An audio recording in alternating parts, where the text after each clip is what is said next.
The D.C. National Guard have started showing up on city streets here in Washington. The president deployed about 800 guardsmen. Trump also took over D.C. Police Department, doing so for 30 days. The latest on all this, Scott MacFarlane joins me now. Scott, there was a meeting today between the mayor of the District of Columbia and the attorney general.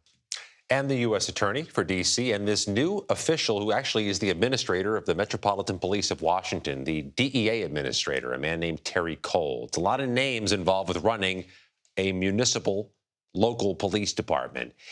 You don't see a lot of differences right now. There's some federal agents manning posts throughout the District of Columbia. They're spread out pretty wide. You may see some of them with badges and firearms at night.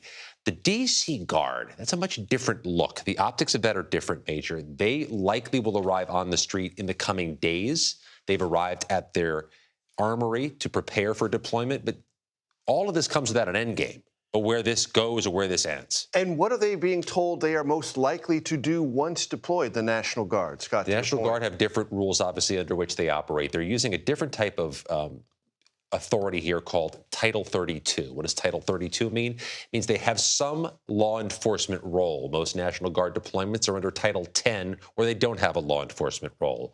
Our CBS News reporting is that they're not likely to be brandishing firearms at their post, street side, or on sidewalks in neighborhoods. They may be part of the logistical support for police, helping them move things or move people to certain places, move equipment. But it's far from clear what that role is because we haven't seen this before. We don't know how this plays out. We talked to a number of folks who live in these communities and have lived there their whole lives. They like the extra law enforcement.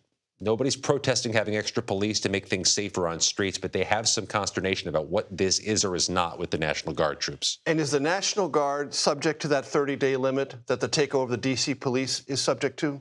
The National Guard has the ability to be called up by the president unilaterally at any point. So the time limits here for any duration. For any duration. The law enforcement, the federalization of the municipal police department, that has a 30-day window on it. But some of this feels fungible because there's no guarantee it lasts the whole 30 days, nor is there a guarantee this isn't enacted again in the future. And we spoke to one longtime community activist in the Anacostia neighborhood of Washington, D.C., who said his concern is not extra police. His concern is if you take the police, do you give them back? And we want them back eventually.